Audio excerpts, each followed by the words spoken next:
Hi again. Page 336 of Christianity and the Social Crisis. Rauschenbusch has just been detailing the effects of the Reformation on Europe, and he has made the point at the end of the last segment that the Puritan Revolution was the starting point of modern democracy. He goes on, thus in past history, religion has demonstrated its capacity to evoke the latent powers of humanity, and has in turn gained a fresh hold on men and rejuvenated its own life by supporting the high patriotic and social ambitions of an age. We too are in the midst of a vast historical movement. This is 1907 when he writes this. The historians of the future will rank it, that is this age, second to none. It is one of the tides in the affairs of men. If rightly directed, a little effort in this time of malleable heat will shape humanity for good more than a huge labor when the iron is cold. If Christianity could now add its moral force to the social and economic forces making for a nobler organization of society, it could render such help to the cause of justice and the people as would make this a proud age in the history of the Church for our sons to read. And in turn, the sweep and thrill of such a great cause would lift the Church beyond its own narrowness. If it would stake its life in this cause of God, it would gain its life. If it follows the ways of profit and prudence, it will find its wisdom foolishness. At the beginning of the modern missionary movement, the Church was full of timid scruples about its call and its ability for such a work. Today, there are few things in the life of the Church which so inspire its finest sons and daughters and so intensify the Christ spirit in its whole body as this movement, in which it seems to scatter its strength abroad. If the social movement were undertaken in a similar spirit of religious faith and daring, it would have a similar power to re-Christianize the Church. He's referring, of course, to the 19th century as the greatest era of missionary outreach since at least the early Middle Ages. He goes on, individuals have long felt the enlarging and uplifting touch of the wider mission of the Church to society, and furnish a demonstration in their lives of the effect which such a Christian-like task would have on the Church at large. That quickening effect is sometimes met in the most unexpected places. For instance, one of the influences which put fire and passion into the heart of Dwight Moody was the reading of the life of the Italian revolutionist Garibaldi. What movement would seem more purely religious than the Welsh revival of 1904?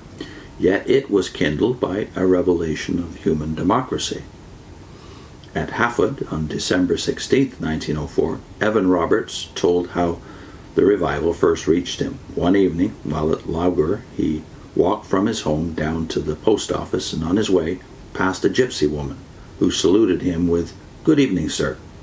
Her use of "sir" in addressing a mere minor went straight to his heart, and he asked himself why he had not said, "Good evening, madam," to the gypsy. From that moment I felt that my heart was full of the divine love, and that I could love the whole world, irrespective of color, creed, or nationality. So said Evan Roberts. Rauschenbusch goes on, in our study of the Old Testament prophets, we saw that it was their participation and leadership in a national and patriotic movement which first lifted the prophets of Israel above the level of the professional soothsayers and mantic clairvoyants of which the surrounding nations had plenty. It is still true that the wider social outlook is almost invariably the condition for the prophetic gift. The men of our own age, who have had something of the prophet's vision and power of language and inspiration, have nearly all had the social enthusiasm and faith in the reconstructive power of Christianity. F.D. Maurice and Kingsley, Ruskin and Carlyle, Lamennais and Mazzini and Tolstoy were true seers of God, and they made others see. On the other hand, individualistic evangelicalism, while rich in men of piety and evangelistic fervor, has been singularly poor in the prophetic gift. It has not even welcomed prophets when they did appear. It has had so little real understanding of the ways of God in contemporary history that it has misinterpreted many of his greatest acts completely. The French Revolution has long been viewed with horror by it as an anti-Christian fury which could be explained only on the supposition of satanic agencies. The mechanical schemes borrowed from Jewish apocalypticism are its nearest approach to an interpretation of current history from the point of view of God. Religious individualism lacks the triumphant faith in the possible sovereignty of Jesus Christ in all human affairs, and therefore it lacks the vision and the herald voice to see and proclaim his present conquest and enthronement. It lacks that vital interest in the total of human life which can create a united and harmonious and daring religious conception of the world. To those Christian men who have that today, it has usually come up either along the avenue of worldwide missions or of social movement.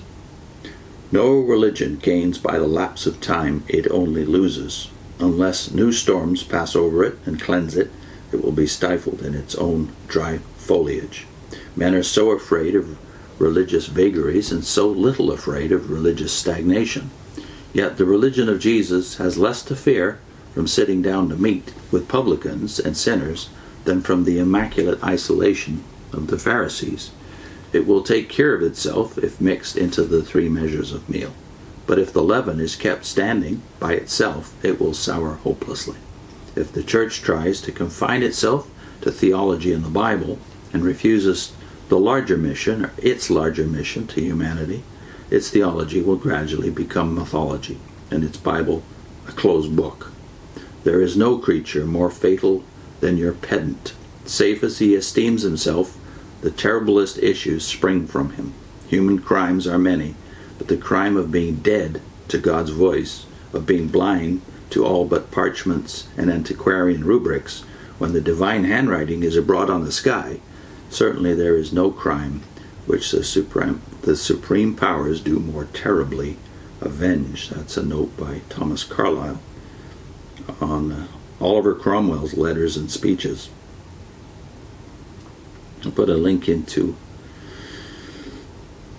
a video we did on Rodney Stark's book, The Rise of Christianity, where Stark talks about the impact of the gospel on Rome and the empire in the middle of the pandemic in the 3rd century.